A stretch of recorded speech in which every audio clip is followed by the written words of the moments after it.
adus putih kok. Ngerti kowe dadi wong telu awas kowe. Kakang Purnomo. Aku iki lho Kakang ngenteni sampeyan.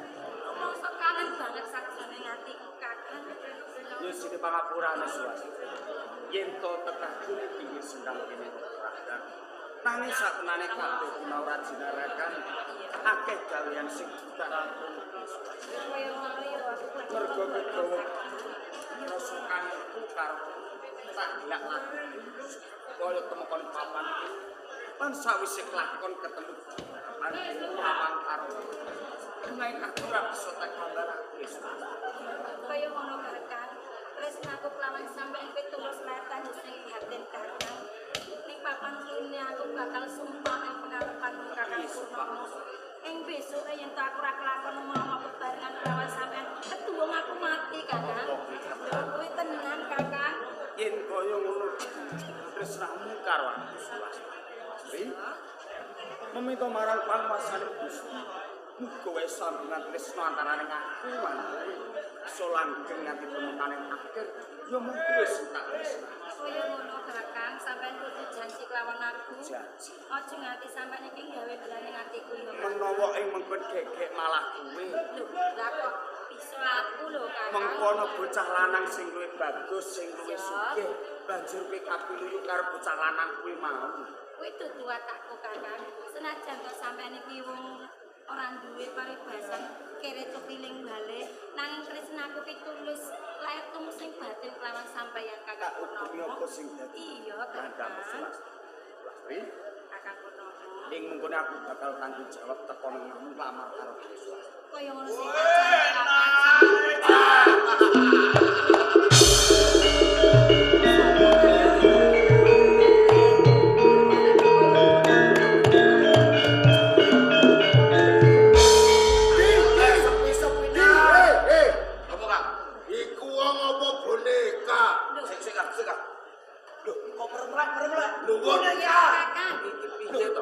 Iki genah menungso lho. Sik. Ini jajal dulu. Iki wong tenan ayune cah. Piye Kakang Purnomo iki? Rasane piye? Enak. Iki menungso dudu. Ora percaya nek iki menungso. Menungso iki. Ala jajal tak demek. Iya. Iya rasane kan. Sampeyan kok iso menengae iki Ya kok diarani boneka rasane lemah. Lagi. Kowe ora percaya nek iki menungso. Iki menungso. Apa tak lho. Ora ngene kok. Anjen wis apusi ya.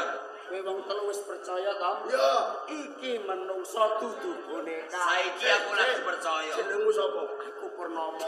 Ku sapa? Iki katresnanku. Jenenge sapa? Aku Lastri Kang. Ah, kowe elek tak peke aku. Lho, bagus sing ngene kok yo ngomong. Isih bagus aku. Isih bagus kakangku. Sampeyan to Kang. Isih bagus kowe. Iya. Bagus. Brengose. Bringose tegas gede. Diambung sepisan 7 dina jeng. Isih keridak keri-keri. Lah, ala keri-keri. Satenane sapa to kowe iki kok malah ganggu karo aku. Kowe iki ora tau metu. Tanggane Brandal Gunung Pati Ayam. Gajah Manggolo. Brandal Gajah Manggolo. Iya.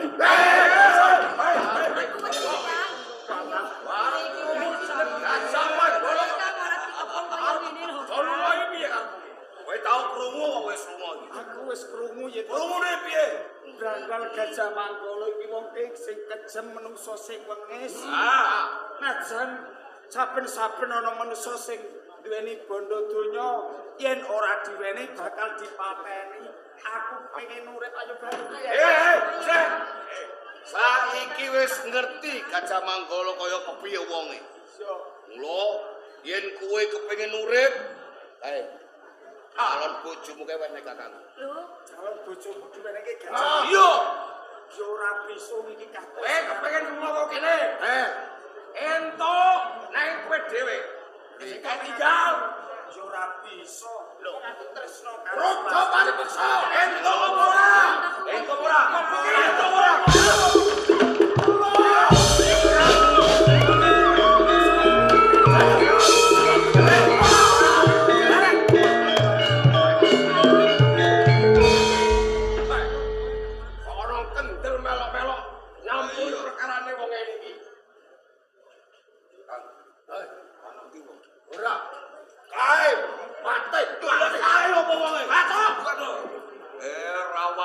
ngajak bola kowe. Yo, Seger. samu. Wedi wae piye? Aku kok anggap ngajak bola. Yo. Ning kowe durung ngerti sapa iki sampe. Asal ngerti sapa? Ngerti sapa? Blas kowe ora ngerti. Kanjenge Adipati ning Kadipaten Pati. Iya. Kanjeng Adipati mangononeng lho. Weloh. Koyo sampeyan iku. Diwanoke aku Bupati Pati, Adipati mangun anku. Yen ora nganggo cara ngene, nganti modal ora ketemu. Nggih, tenane sapa to kowe? Kula Kang aran Gajah Manggolo. Gajah Manggolo kang siji kae. Jaremu. Kowe sura pecet. Gajah Manggolo, Gajah Liwung lan kowe sura pecet. Pancen tekaku ana sak pinggire utawa ana sak ering-eringe Gunung Patiayam.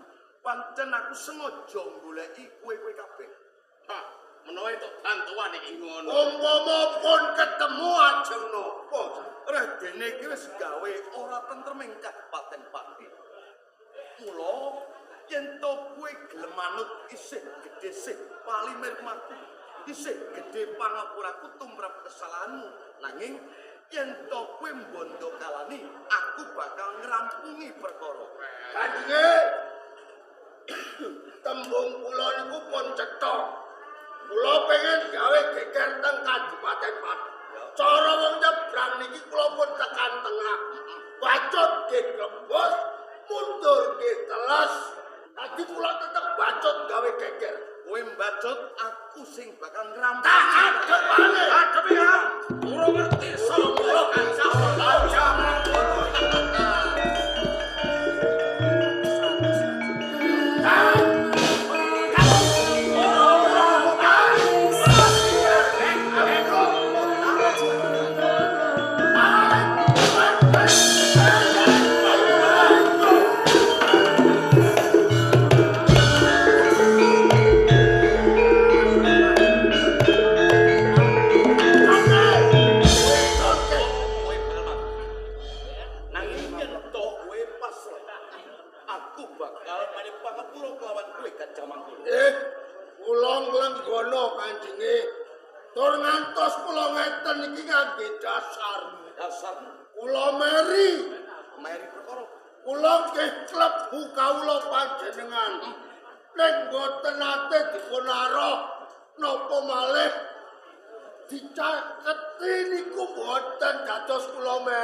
Tenane anggonmu duwe rasa meri iki meri sing apik. Jarang kowe kepengin cedhak lang dipati-pati. Nanging mangerti yo Gajah Manggolo.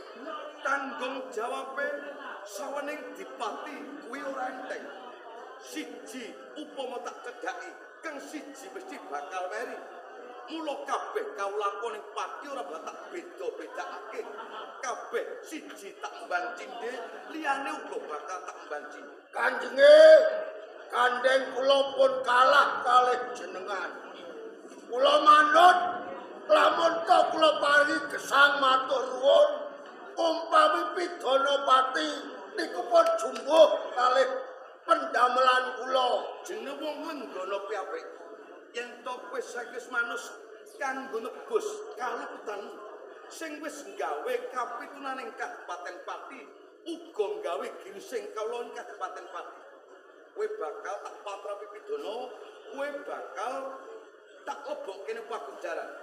Supaya ing kono kowe bisa eling yen to aku tumindak ngene kuwi kok salah. Yen to kowe bisa nglalar jroning nalarmu, kowe bakal bali dadi wong sing apik. Kanjeng iki Kakang Delsi manglebokke wonten pagunjaran.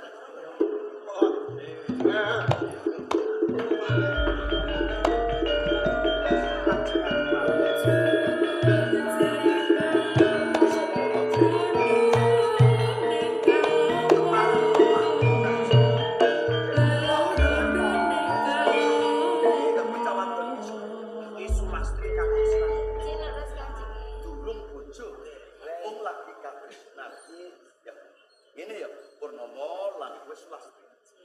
Yen to kowe jejering wanita cak wadon mongko kowe Kanoman sing aran Purnomo aja nganti mangkro ing katresnan tresnanono salah sawijining priya sing bener-bener tanggung jawab manut. Ngaten inggih Kanjeng. Upama kowe besok bakal dadi manten, upama kowe ra ndiragat tumekane Kadipaten Pati kaleresanku bakal paring redono utawa dhuwit kanggo kowe.